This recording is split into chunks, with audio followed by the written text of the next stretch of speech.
الحمد لله نحمده ونستعينه ونستغفره ونؤمن به ونتوكل عليه ونعوذ بالله من شرور أنفسنا ومن سيئات أعمالنا من يهده الله فلا مضل له ومن يضلل فلا هادي له ونشهد أن لا إله إلا الله وحده لا شريك له ونشهد أن سيدنا ومولانا محمدا عبده ورسوله أما بعد فأعوذ بالله من الشيطان الرجيم بسم الله الرحمن الرحيم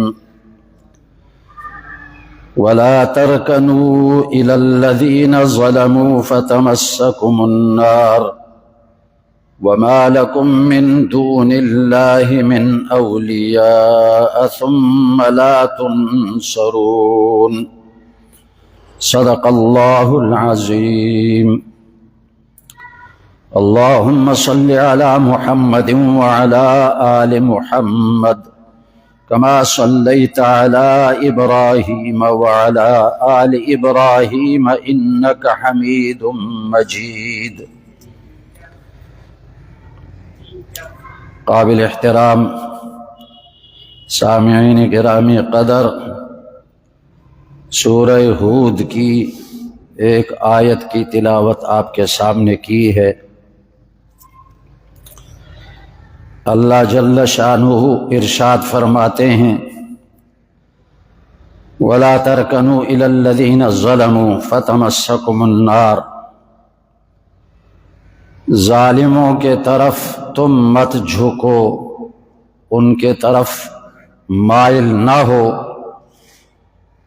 ورنہ تو تمہیں دوزخ کی آگ جلائے گی، اور تمہارے لیے اللہ کے سوا کوئی مددگار نہیں ہے، پھر تمہاری مدد نہیں ہوگی۔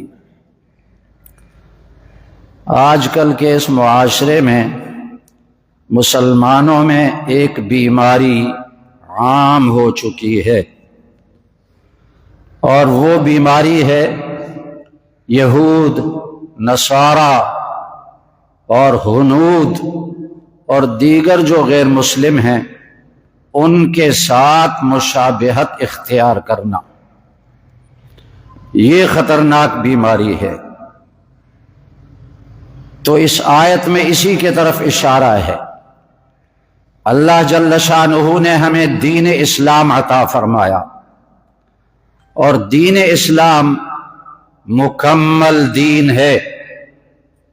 اس میں عقائد بھی بیان کیے گئے ہیں، عبادات بھی بیان کی گئی ہیں، تجارت کے احکام بھی ہیں، معاشرت کے احکام بھی ہیں، کھانے پینے کے احکام بھی ہیں، اٹھنے بیٹھنے کے احکام بھی ہیں، لباس کے احکام بھی ہیں، شکل و صورت کے احکام بھی ہیں۔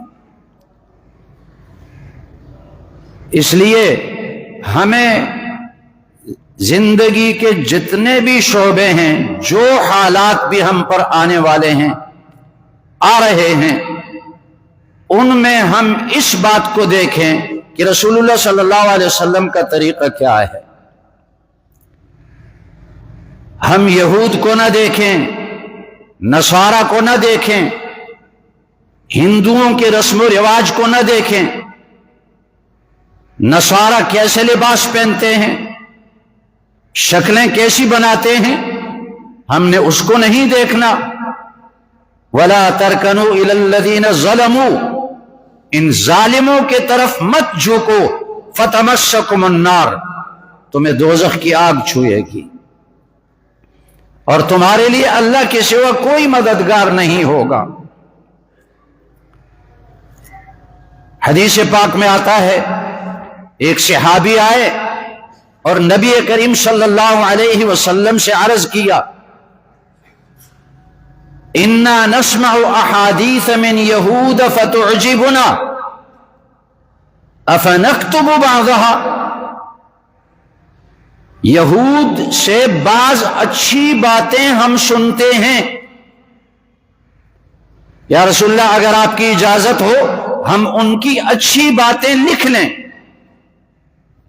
نبی کریم صلی اللہ علیہ وسلم ناراض ہوئے اور فرمایا لقد جئتکم بها بیضاء نقیہ ولو كان موسیٰ حیا لما وسعه الا اتباعی،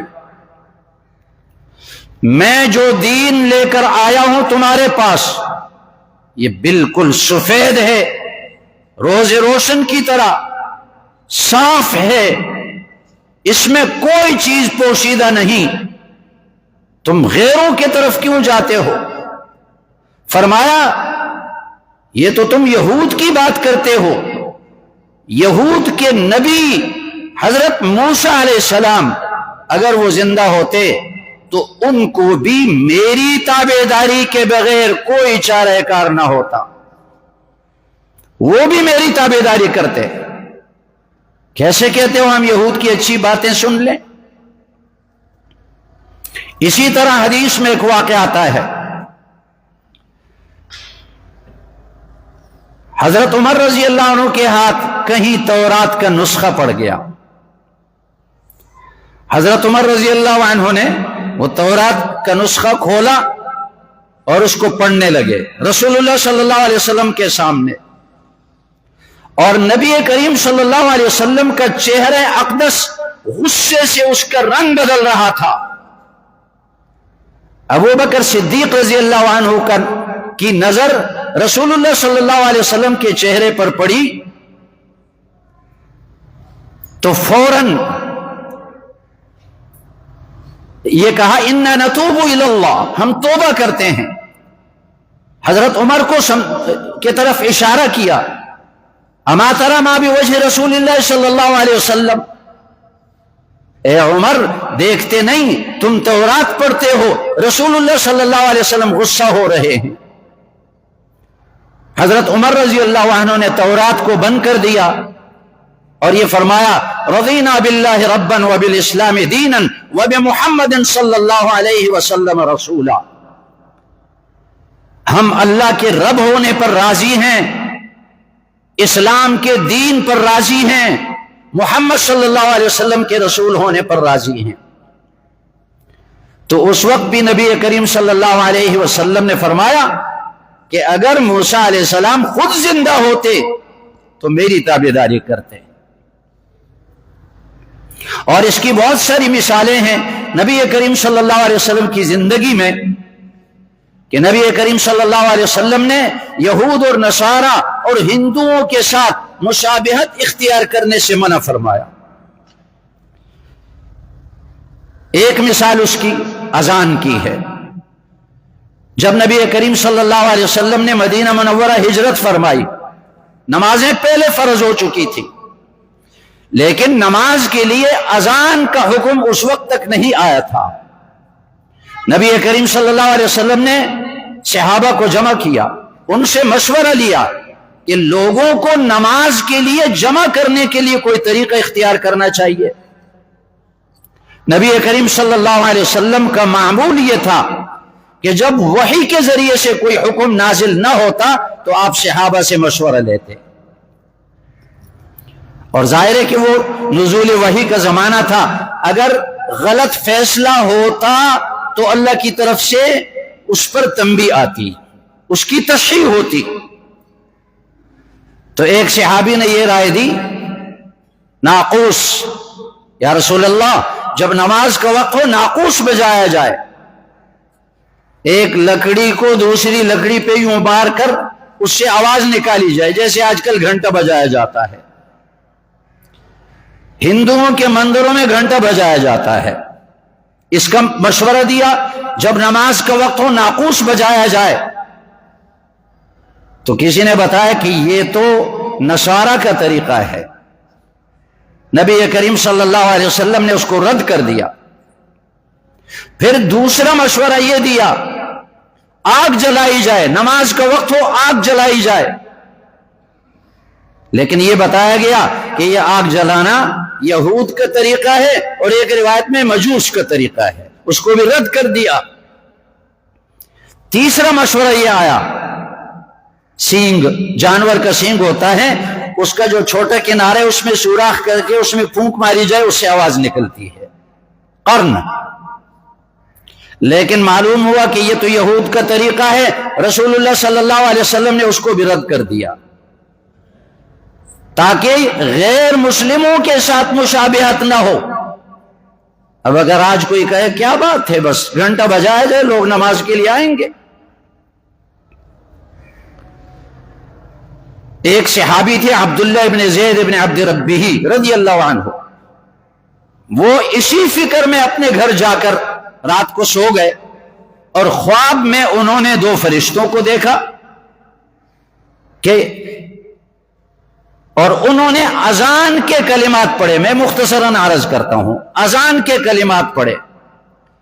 اس صحابی نے اذان کے کلمات یاد کر لیے اور جاگ گئے اور آ کر نبی کریم صلی اللہ علیہ وسلم کو خبر دی کہ میں نے رات کو یہ خواب دیکھا ہے۔ رسول اللہ صلی اللہ علیہ وسلم نے فرمایا یہ سچا خواب ہے، حق ہے، اے بلال تمہاری آواز اونچی ہے۔ اور جس صحابی نے خواب دیکھا اس سے فرمایا تم یہ کلمات بلال کو کہلواؤ، اور بلال کی آواز اونچی ہے، وہ اذان دے رہے ہیں۔ تو نبی کے علاوہ کسی کا خواب شرعی دلیل نہیں ہے، لیکن یہاں تو نبی کریم صلی اللہ علیہ وسلم نے اس کی تائید فرما دی، اس لیے یہ شریعت بن گئی، اذان شریعت بن گئی، اسلام کی نشانی بن گئی۔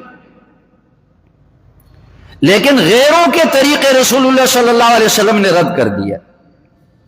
اس کی دوسری مثال حدیث میں آتی ہے، نبی کریم صلی اللہ علیہ وسلم نے ابتدا میں فرمایا تھا اذا رأیتم الجنازۃ فقوموا لها، جب تم راستے میں بیٹھے ہو، جنازہ گزرے، کھڑے ہو جاؤ اس کے اعزاز اور اکرام کے لیے۔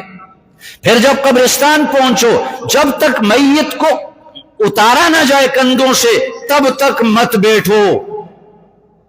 حکم یہ تھا۔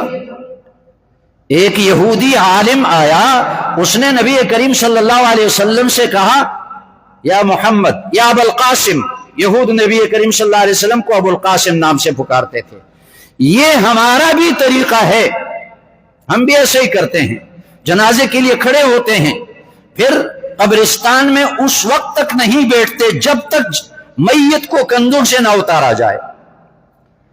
تو نبی کریم صلی اللہ علیہ وسلم نے فرمایا صحابہ کو کہ اب اس کے خلاف کرو، یہ یہود کا طریقہ ہے، اب جنازے کے لیے جو ساتھ نہیں جانا چاہتا وہ کھڑا نہ ہو، جو ساتھ جانا چاہتا ہے وہ کھڑا ہو جائے۔ پھر قبرستان پہنچ کر میت کو اتارنے سے پہلے بھی بیٹھ جاؤ تاکہ یہود کی مخالفت ہو۔ تیسری مثال، نبی کریم صلی اللہ علیہ وسلم نے حکم دیا، راستے سے گزر رہے تھے اور کچھ لوگ جنازہ لے کر جا رہے تھے اور جنازے پر میت پر ایک خاص قسم کا ماتم کر رہے تھے۔ ماتم کی بھی مختلف قسمیں ہیں، ان کے ہاں یہ ماتم تھا، ماتم کا طریقہ تہبند یعنی شلوار اتار کر چلتے۔ نبی کریم صلی اللہ علیہ وسلم نے فرمایا، غصے میں آئے، اب صنیع الجاہلیت تشبہون لقد ہممت ان ادعو علیکم، یہ تم نے جاہلیت نہ کرو، زمانہ جاہلیت کے ساتھ مشابہت اختیار مت کرو۔ پانچویں مثال، نبی کریم صلی اللہ علیہ وسلم نے فرمایا فرق ما بیننا و بین المشرکین العمائم علی القلانس، اس زمانے میں مشرکین داڑیاں بھی رکھتے تھے، پگڑیاں بھی باندھتے تھے، کافر۔ فرمایا ہمارے اور مشرکین کے درمیان فرق یہ ہے، وہ بغیر ٹوپی کے پگڑی باندھتے ہیں، ہم ان سے جدا طریقہ اختیار کریں گے، ہم ٹوپی کے اوپر پگڑی باندھ دیں گے تاکہ ان کے ساتھ مشابہت نہ ہو۔ چھٹی مثال، عبداللہ ابن عمرو ابن العاص رضی اللہ عنہما، انہوں نے 2 کپڑے پہنے ہوئے تھے، وہ چادر، تہبند اور قمیص، اور زرد رنگ اس کو لگا ہوا تھا۔ عصفر ایک بوٹی ہے، اس کا زرد رنگ ہوتا ہے، بہت ہی پیلا۔ نبی کریم صلی اللہ علیہ وسلم نے فرمایا، سختی سے فرمایا کہ یہ تم کیا دوزخیوں کے کپڑے پہنتے ہو؟ آپ نے دیکھا ہوگا نا، یہ ہندوؤں کے، بدھ مت مذہب والوں کے جو بڑے پیشوا ہوتے ہیں، وہ بالکل زرد رنگ کی چادر، زرد رنگ کی شلوار، تہبند اور قمیص پہنتے ہیں۔ صحابی کو غصہ کی، یہ تم نے کیا دوزخیوں کے کپڑے پہنے ہیں؟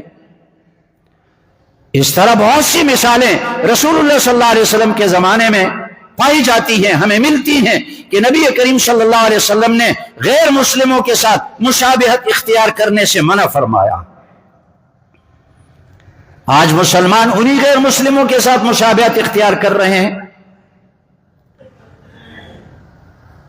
کہیں میت ہو جائے، وہاں غیر مسلموں کے طریقے، ہندوؤں کی رسومات، شادی پر ہندوؤں کی رسومات، لباس غیر مسلموں کا، غیر مسلموں جیسا لباس پہننا، لباس سے مقصد سطر کا چھپانا ہے، بدن چھپانا، یہ مقصود ہے۔ اگر اتنا تنگ لباس ہو جیسے آج کل پہنا جاتا ہے کہ جس میں وہ جو چھپانے کی جگہ وہ باہر سے نظر آتی ہے،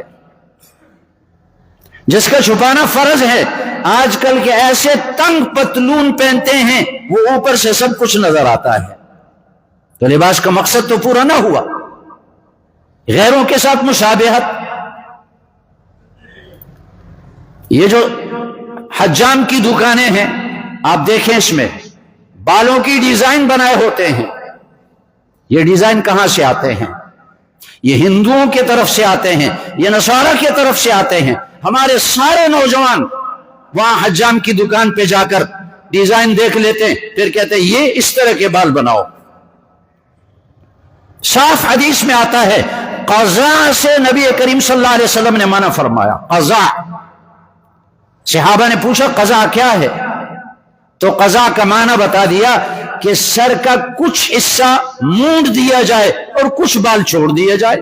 آج کل یہی طریقہ ہمارے نوجوانوں نے اختیار کیا، داڑھی میں ڈیزائن بناتے ہیں، سنت کا مذاق اڑاتے ہیں۔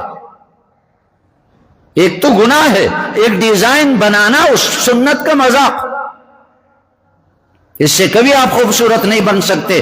سب سے زیادہ خوبصورت نبی کریم صلی اللہ علیہ وسلم ہیں، دنیا میں مخلوق میں سب سے زیادہ خوبصورت نبی کریم صلی اللہ علیہ وسلم ہیں۔ جو شکل رسول اللہ صلی اللہ علیہ وسلم جیسی ہو وہ سب سے زیادہ خوبصورت ہے، جو لباس رسول اللہ صلی اللہ علیہ وسلم جیسا ہو وہ سب سے زیادہ خوبصورت ہے۔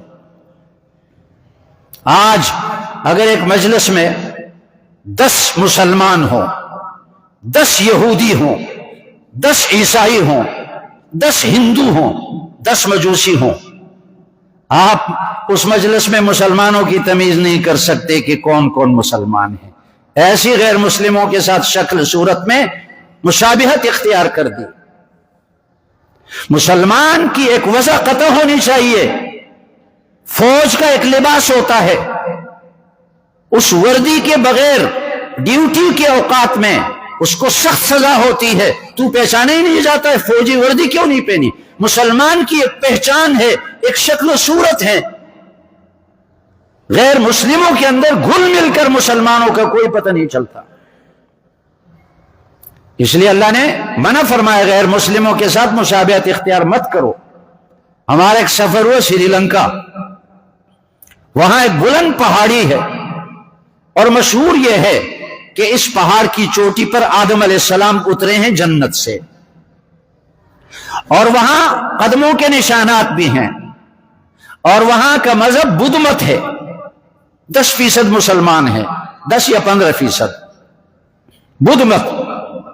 اور جیسے ہم حج کے لیے جاتے ہیں مسلمان، ان کا حج یہ ہے کہ وہ اس پہاڑ کی چوٹی پر ایک موسم آتا ہے 3-4 مہینے، اس پہاڑ کی چوٹی پر جا کر اس آدم علیہ السلام کے قدموں کے نشانات پر سجدہ کرتے ہیں، بس یہ ان کا حج ہے۔ بڑی چڑھائی ہے، 3-4 گھنٹے چڑھائی پہ چڑھنا پڑتا ہے، اور وہاں بدھ مت کے پیشوا کھڑے ہیں، جو بھی وہاں سے گزرے لائن لگی ہوتی ہے، جو بھی وہاں سے گزرے وہ ان کے پیشوا زبردستی ان کا سر جھکا دیتے ہیں، نیچے لگا دیتے ہیں تاکہ یہ سجدہ کریں۔ ہم وہاں 3-4 آدمی ہم بھی گئے اس لائن میں، اوپر پہاڑ پر چڑھے، وہ جو بت مت کے جو رہنما تھے پیشوا، ہمیں جب دیکھا نا دور سے سلام بھی کیا، اور پھر باادب ہو کر کھڑے ہو گئے اور ہمارا سر نہیں جھکایا، سلام کیا اور شکریہ ادا کیا، ہم وہاں سے گزر گئے۔ یہ ہے پہچان مسلمان کی۔ پھر وہاں کچھ مسلمان عورتیں بھی تھیں، جب ہمیں دیکھا تو اپنے بچوں کو بھیجا کہ جاؤ ان کو سلام کرو۔ 15% مسلمان ہیں، لیکن وہاں اگر مسلمان ہو تو پہچانے جاتے ہیں۔ آج تو مسلمانوں نے اپنی پہچان بالکل ختم کر دی ہے۔ وَلَا تَرْكَنُوا إِلَى الَّذِينَ ظَلَمُوا فَتَمَسَّكُمُ النَّارُ۔ ایک اور بیماری مسلمانوں میں آ گئی، عورتیں مردوں جیسی بننا چاہتی ہیں، بال سمیٹ لیتی ہیں، کاٹ لیتی ہیں، اوپر کچھ بنا دیتی ہے گولا،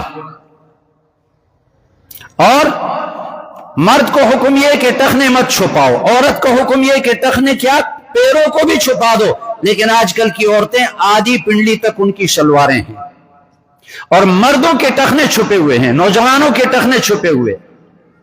عورتیں اپنی بال کاٹتی ہیں اور نوجوانوں نے لمبے لمبے بال رکھے اور ان کی مینڈیاں بناتے ہیں، پھول بناتے ہیں اس پر۔ نبی کریم صلی اللہ علیہ وسلم نے لعنت بھیجی، لعن رسول اللہ صلی اللہ علیہ وسلم المتشبہین من الرجال بالنساء والمتشبہات من النساء بالرجال۔ جو مرد عورتوں جیسے بننے کی کوشش کرتے ہیں، رسول اللہ صلی اللہ علیہ وسلم نے ان پر لعنت بھیجی۔ جو عورتیں مردوں جیسی بننے کی کوشش کرتی ہیں، ان پر رسول اللہ صلی اللہ علیہ وسلم نے لعنت بھیجی۔ کیسے خوش ہوں گے جب لعنت ہوگی ان پر۔ آخری بات یہ عرض کر دیتا ہوں کہ اس ملک کے اندر جو دین پھیلا الحمدللہ، اور پاکستان میں نہیں بلکہ پاکستان سے باہر دوسرے ملکوں میں دین جو پھیلا، اس کی 2 بنیادیں ہیں، ایک دینی مدارس اور ایک تبلیغی جماعت۔ دینی مدارس میں قرآن اور حدیث کی تعلیم دی جاتی ہے، دین کے علوم سکھائے جاتے ہیں۔ تبلیغی جماعت والے باہر گھوم پھر کر بے طلب لوگوں کے اندر دین کی طلب پیدا کر لیتے ہیں۔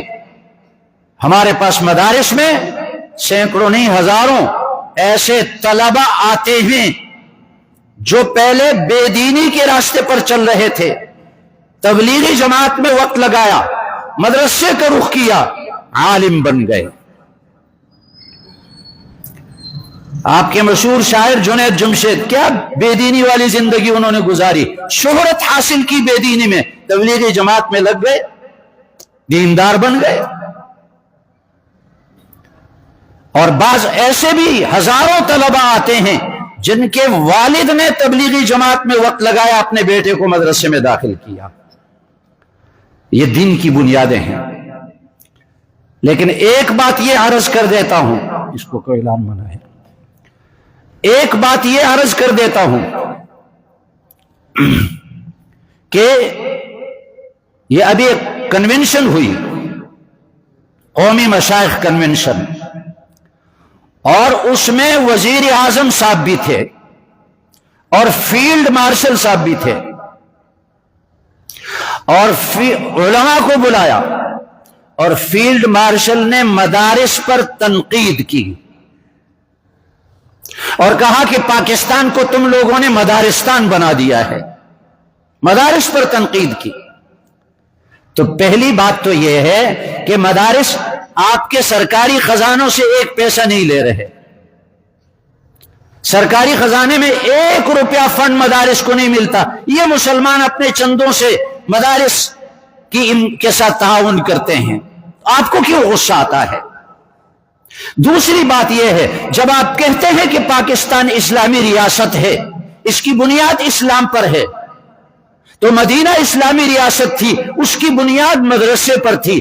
رسول اللہ صلی اللہ علیہ وسلم نے سب سے پہلے ہجرت کے بعد مسجد نبوی کی تعمیر کی، اس کے بعد مدرسے صفہ بنایا۔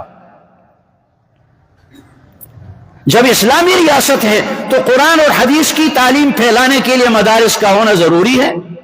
اس پر آپ اعتراض کیوں کرتے ہیں؟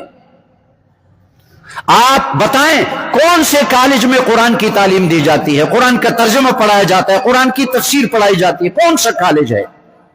کون سے یونیورسٹی میں قرآن مجید کی تفسیر پڑھائی جاتی ہے یا حدیثیں پڑھائی جاتی ہیں؟ ایک کالج، ایک یونیورسٹی آپ نہیں بتا سکتے جس میں دین کی تعلیم ہو۔ یہ دین کی تعلیم مدرسوں سے پھیلی ہے، پھر مسلمان ہو کر مدرسوں پر اعتراض کرتے ہیں۔ اور پھر یہ بات بھی کہ سنت کا بھی مذاق اڑایا کہ علماء اس میں لگے ہوئے کہ پانچے اوپر کرو پانچے نیچے کرو۔ عجیب بات ہے۔ تو ایک تو دین کی بنیاد جو ہے نا مدارس ہے، دوسرے تبلیغی جماعت۔ ابھی کراچی کا اجتماع ہو رہا ہے، اگلی جمعرات سے شروع ہوگا، 25، 26، 27، 28 کو دعا ہوگی۔ آپ کے لیے غنیمت ہے، نعمت ہے اللہ کی۔ آپ یہ 4 دن، اتوار کا دن ویسے بھی چھٹی ہے، ہفتے کی بھی بعض اداروں میں چھٹی ہوتی ہے، جمعے کی آپ چھٹی لے لیں، جمعرات کے عصر سے اجتماع شروع ہوگا۔ نعمت ہے اللہ کی، دین کی باتیں سنیں گے، تبلیغ کی اہمیت سنیں گے، لاکھوں کے مجمع میں نماز پڑھیں گے۔ اللہ تعالیٰ ان کی نماز جس درجے پر قبول کریں گے، آپ کی نماز، ہماری نماز بھی اسی درجے پر اللہ قبول کریں گے۔ پھر وہ جب سلام پھیرتے ہیں نا، السلام علیکم ورحمت اللہ، دائیں طرف جتنے بھی مسلمان لاکھوں کی تعداد میں ہیں وہ آپ کو سلام کرتے ہیں، دعا کرتے ہیں اللہ کی طرف سے آپ پر سلامتی ہو، اللہ کی رحمتیں ہوں۔ سلام میں دعا ہے۔ بائیں طرف سلام پھیرتے ہیں، جتنے بھی لوگ بائیں طرف سلام پھیرتے ہیں، آپ اگر بائیں طرف ہیں تو لاکھوں لوگوں کی دعا آپ کے لیے ہوگی، آپ پر اللہ کی سلامتی ہو، رحمتیں ہوں۔ اس لیے اس میں شرکت کریں، اس موقع کو غنیمت سمجھیں، اور یہ تبلیغ جو ہے اس امت کی ذمہ داری ہے، کیونکہ کوئی نبی نہیں آئے گا۔ نبی کریم صلی اللہ علیہ وسلم آخری نبی ہیں، آپ پہ نبوت ختم ہو چکی۔